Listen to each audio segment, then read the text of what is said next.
Hi, it's January 12th, 2016.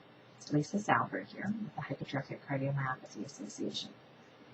And I am posting this video to conclude my blogging journey, which basically I did a blog post at the beginning. I decided not to do them through the process because I thought I'd be micromanaging my clinical trial experience and maybe reading too much into it. So it's going to be a written portion here, but I wanted to kind of give you a narrative of how I went into this process and how I came out of the process. I went in thinking I was doing something good for the community. I didn't have much in terms of treatment options left in front of me other than deteriorate, detransplant, and then deal with that issue. So I didn't like that option very much. So instead, I looked for the clinical trial that fit my needs the best, where maybe I'd get a benefit, but it wouldn't hurt me more. And on top of that, maybe I would do some good for you, for the HCM community as a whole. Well, I'm going to tell you that I spent a little bit more time in the hospital than I had wanted to. You know, it was, come in every 6 weeks and, we'll do some blood work. And then I ended up having to stay 3 hours every time. The intake was a full day process. The conclusion was a full day process. And in between, there was one full day, a whole bunch of 3-hour time slots spent at the hospital. I literally had conference calls while having blood draws. It happened. I have witnesses. And I did okay with going back and forth. It wasn't that big of a deal. The most annoying aspects of the clinical trial to me, sorry to the makers of the Zio patch, but I found it annoying, and you really need to think of bra straps when you're developing your instruments that are going to sit on a woman's chest for 7 days straight. I had a wardrobe malfunction and lost the Zio patch with one flick of the wrist.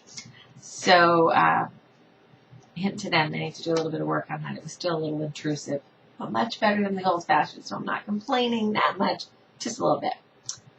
The blood draws were not bad at all. I had some great phlebotomists who got me each time. The echoes were typical HCM echoes. The VO2 was like going to astronaut training with that mask on and everything. I don't know whether or not that I was on the drug or placebo, as I referred to them in my head and every day when I took them. I told myself I was taking M&Ms, basically candy, placebo. I did not want to psych myself up that I'm taking a drug. So I went into it with the mindset of I'm taking placebo. I did not change anything else in my lifestyle. I went in with a VO2 max of 17. I left with a VO2 max much higher than that. I left with a 22.6. Was I on drug? Was I on placebo? I don't know, and I won't know until the trial is closed. I can tell you that I didn't have any adverse effects from whatever I was taking. I didn't find the actual trial too cumbersome. I found the staff delightful to work with. We had a lot of laughs while doing this. Whether it was, blood draws and conference calls simultaneously, and then looking at me like you can't stop working for a minute, and I'm laughing, going, no, I really can't. This community needs these things done. Or whether it was laughing at me with my mask on, or just chilling out, waiting for the next urinalysis to be able to be done, or the next blood test to be able to be done. We had some fun.